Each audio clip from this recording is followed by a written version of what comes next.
Hi friends, இன்னைக்கு அரிசி பழாப்பம் எப்படி பண்ணுறதுன்னு பார்க்கலாம். ஒரு கப் அரிசி மாவு எடுத்துக்கோங்க. வீட்லேயே திரிச்ச மாவு இது. அது கூட ஒரு 4 பழம், அப்புறம் 2 ஏலக்காய், கொஞ்சமாக சர்க்கரை எல்லாம் ஆட் பண்ணிவிட்டு நல்லா இதை மிக்ஸ் பண்ணிடலாம். அப்புறமா இது இப்போ நல்லா விரவியாச்சு.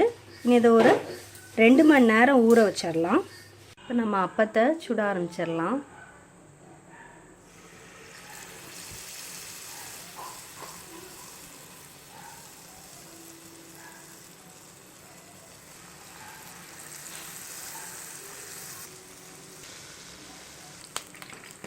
நல்ல லோ ஃப்ளேமில் வச்சு தான் பண்ணணும். அப்படியே மாற்றி மாற்றி போட்டு ஃப்ரை பண்ணி எடுத்துடலாம்.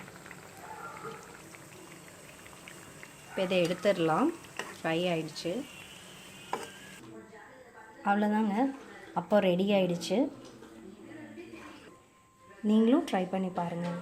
தேங்க்யூ. அப்போ நல்லா இருக்கா? ஆமாம், சூப்பர். பாய் பாய்.